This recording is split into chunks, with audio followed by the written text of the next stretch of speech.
So hello कुडले पर last video में हमने डिस्कस किया था साइबर सिक्योरिटी अवेयरनेस गेम, जो एक ऐसा गेम है जिसके थ्रू आप एनिमेशन के साथ साथ आप लोगों को अवेयर कर सकते हो थ्रेटनेस से बचने के लिए।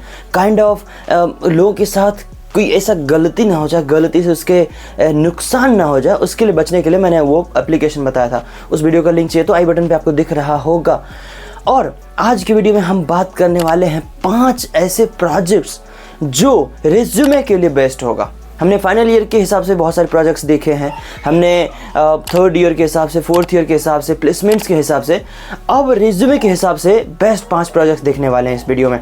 क्योंकि जो दिखता है वही बिकता है। आपका रिज्यूमे किसी कंपनी में शॉर्टलिस्ट होगा या नहीं, ये डिपेंड नहीं करता कि आप कौन से कॉलेज से हो, आपका इंटरमीडिएट कैसा है, कॉलेज में कितने मार्क्स थे, ये उतने मैटर नहीं करते हैं, या आपका स्किल्स भी मैटर नहीं करता है।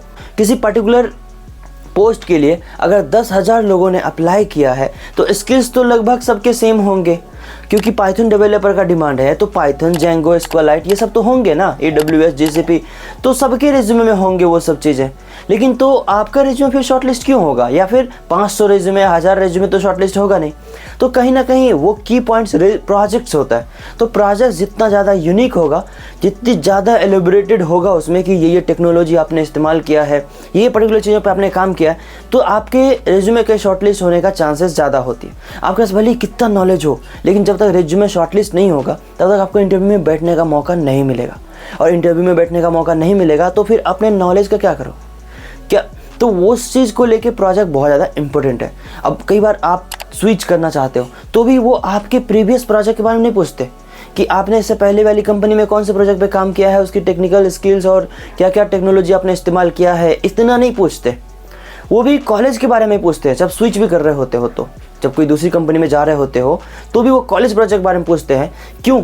ताकि वो कॉलेज प्रोजेक्ट के बारे में और जान सके। आपका जो माइंड है वो कॉलेज के टाइम में कितना ज़्यादा लॉजिकल स्किल्स बिल्ड करता था, इसके बारे में वो और पता कर सके।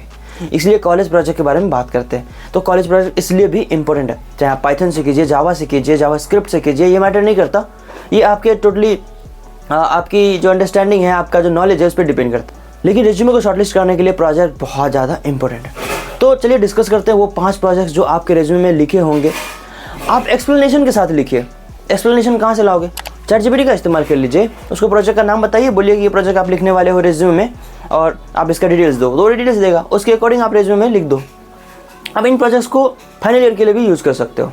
प्लेसमेंट्स के टाइम है और उसमें भी आप यूज़ कर सकते हो। तो लेट्स गेट स्टार्ट है। The first project is exam seating arrangement system. Exam seating arrangement का मतलब ये होता है कि कई बार आपने देखा होगा कि एग्जाम जो होती है ना, तो उसका जो सीट्स होता है उसको अरेंज करने के लिए बहुत दिमाग लगाना पड़ता है। कई बार गलतियां हो जाती है क्योंकि अलग अलग सेमेस्टर्स के बच्चे होते हैं, अलग अलग जगह के बच्चे एक साथ बैठना होता है, तभी वो चोरी से आप बचा सकते हैं। तो उसके लिए आप DSA का भी यूज करोगे, डेटा स्ट्रक्चर्स एंड एल्गोरिदम का भी यूज करोगे आप, तो बेस्ट आप प्रोजेक्ट बना पाओगे। इसके साथ साथ आप उसमें ग्राफ थ्योरी भी लगाओगे ताकि आप आसानी से अरेंजमेंट कर सको।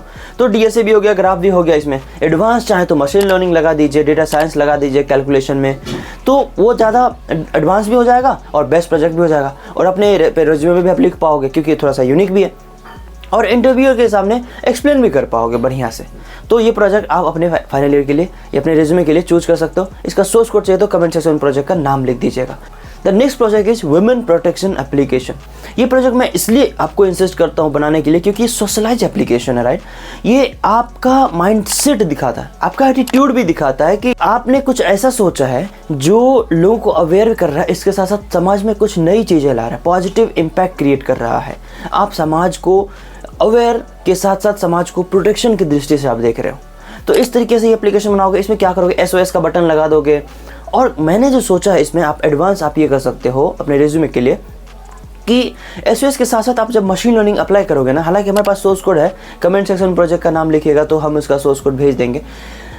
SOS अप्लाई करने के साथ साथ आप इसमें यूँ लगाओगे, जैसे अगर वो फ़ोन आपका है तो वो फ़ोन आपकी आवाज़ को भली भांति समझता है, वेदर यू आर क्राइंग और यू आर हैप्पी, बहुत भली भांति अच्छे तरीके से समझता है।